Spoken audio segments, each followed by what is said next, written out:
Mother Cabrini was a very feisty lady. Feisty, shrewd.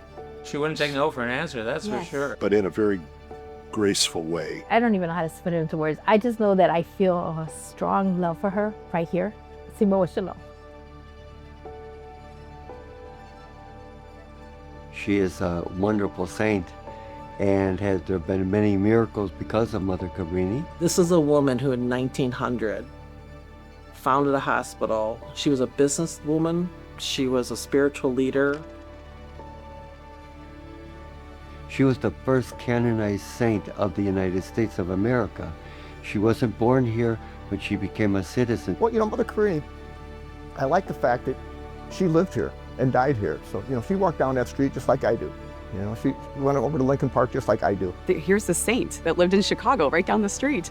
Wherever we go, we talk about her. It's almost like you can't talk about her. She's kind of beyond being human, though, right? It kind of feels that way. The fact that she was able to accomplish so much all across the country. I mean, wasn't she in Colorado for a while and all the stuff in New York? And wow. Wow. She had a big heart. She gave without expecting anything in return. And that's very powerful. That's what we're celebrating this year, the 80th anniversary of her canonization as a saint.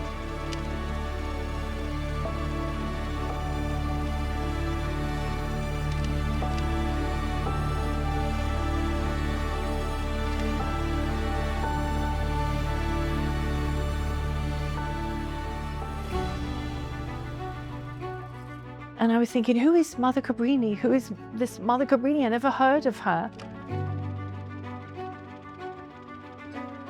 And, as someone who was born and raised in Italy. Born premature and with a heart condition. And the odds were against her surviving or living long. And she overcame that. She was sick. She had a infirmity since she was a child. Mother Cabrini was born in northern Italy, so Austria and Hungary, where the empire was in fight with the Italian kingdom. And so Mother Cabrini knew suffering and knew death and tragedy.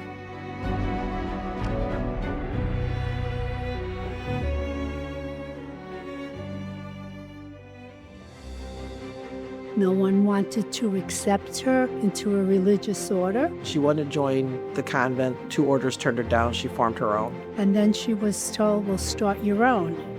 And as an adult, I said, gee, if that was me, there wouldn't be missionary sisters. I wouldn't have started my own.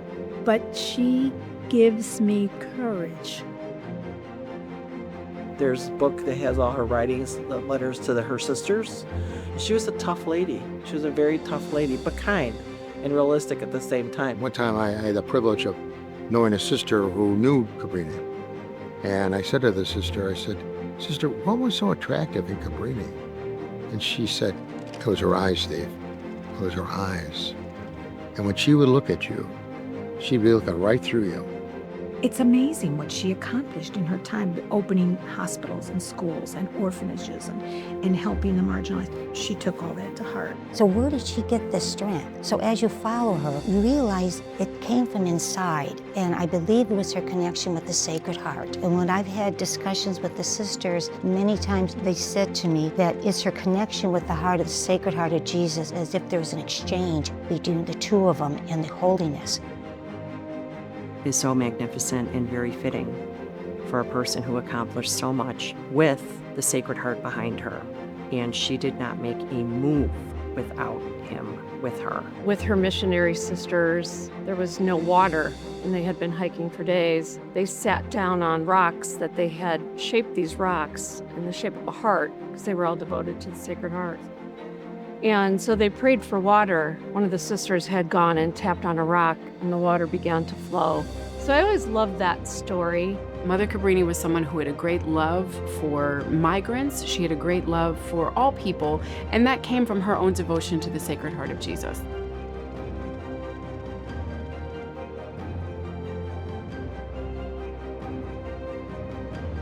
She wanted to go to China.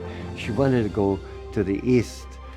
She wanted to help all those people who didn't know Christ, and there was so much need. But Pope Leo XIII said, go west.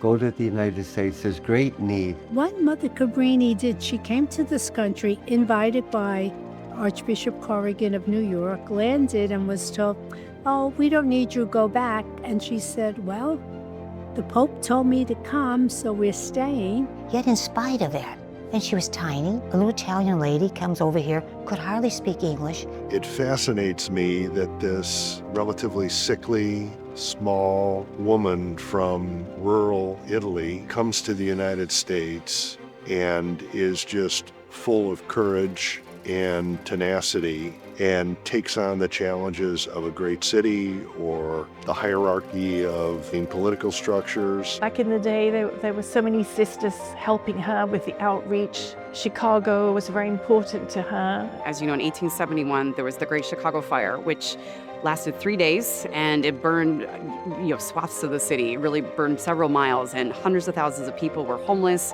And then you had this really rebirth of the city, and it was bustling, and you had immigrants from everywhere coming to Chicago, and as it was rebuilding. But with all of that growth, you also had a lot of opportunities for people to be taken advantage of, just because somebody needed to do these jobs. And when Mother Cabrini arrives in 1899, she's working with those who have come here for a search of a better life, but perhaps their life isn't much better. With that growth comes a lot of growing pains, and that's what the immigrants were faced with, a lot of tenements, poor living conditions, and so forth.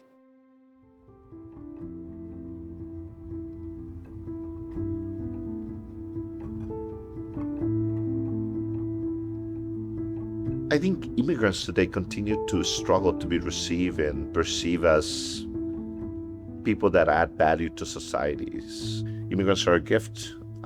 Because of immigrants, half of the churches remain open. Because of immigrants, half of those institutions that were passed on from immigrants from Europe remain serving those neighborhoods.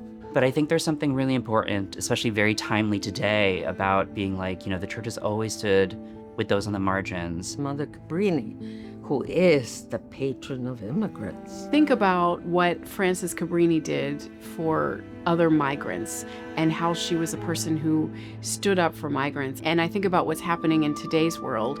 I think the shrine can really be a beacon of hope for people who don't have reason to hope or have reason to lose hope. Even Jesus himself has a special place for those who are downtrodden, those who feel oppressed, or those who feel unseen.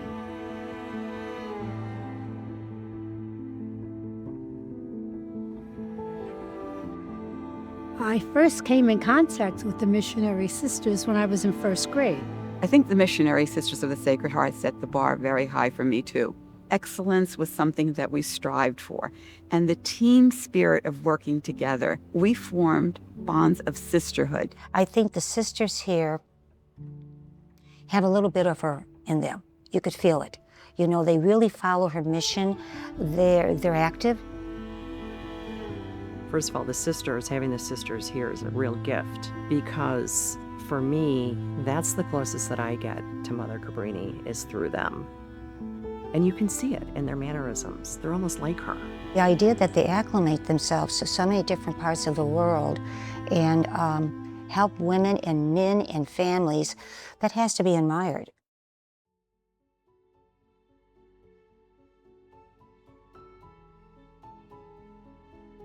I know that she had 67 institutions founded under her name. 67 years old, 67 institutions. It's amazing what she accomplished in her time. I look at the 67 hospitals, schools, and orphanages. She started 67 institutions in her lifetime. That just amazes me that she did it. And the way she traveled. Cabrini's statement of work and her work ethic is what inspired me. Columbus Hospital was for immigrants, and they give work to immigrants. I was told Mother Cabrini physically helped build that hospital, laying down bricks. I used to run the department, and my part-timers would not clean very well. I would tell them, make sure you clean all those baseboards, because Mother Cabrini installed that herself, Archbishop Quigley had asked Mother Cabrini to come to Chicago, and she came here and set up the school at Assumption School in 1899, and it was free tuition. Even the school that she built still stands, but it's actually a condo building. So, you know, a lot of saints lived a long, long time ago and far, far away. You know, she was here and actually died at Columbus Hospital, so that's kind of inspiring. One thing I can say with certainty is that Mother Cabrini is still here. This is a holy place where St. Frances Xavier Cabrini died, where she worked. She loved this hospital that she founded was Columbus Hospital, and she died here in 1917. What year did they close the hospital? They closed it in 2002.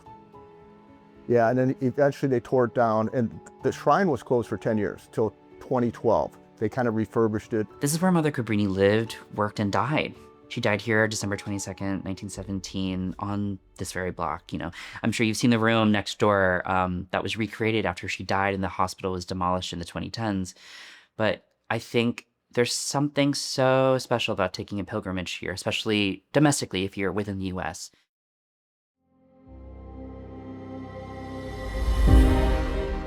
The architectural style is Romanesque, which means solid.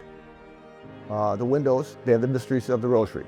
And the relics, you know, they have Mother's arm bone underneath the altar. I think aesthetically, once you walk in here and these doors and you see Mother's arm bone in the altar, it's a different feeling right away. I mean, it's a very special place, and I think a lot of people feel that the minute they walk in, they feel this sense of welcome, this sense of peace. The favorite part of the shrine gets me emotional, but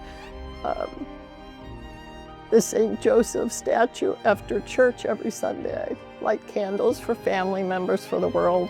Here in our mural, in the center, the artist who did the painting with the frescoes, he asked permission of the parents to have the kiddos from pediatric unit or newborn babies, if their faces can be put on our angels. Up here to the right, there's a reliquary where they have all the relics, and they have a statue there of the poor souls in purgatory. So I will like to stop in there and light a candle for my family members that have died. The chapel, there's so much material to cover in there. It's a theology textbook in art and architecture. And it was part of a hospital, which, you ever been in a hospital chapel? They're always kind of small. This one was so big. It's the sort of thing you think you see in Europe, right? I mean, here I am in Lincoln Park. I think that you should visit because it's, you know, one of the few really special religious sites we have in the United States. For one, this is where Mother Cabrini lived and died. I want you to come here and I want you to get the full experience of Mother Cabrini. Say, where do you find a place where a saint lived? Here in Chicago, but here.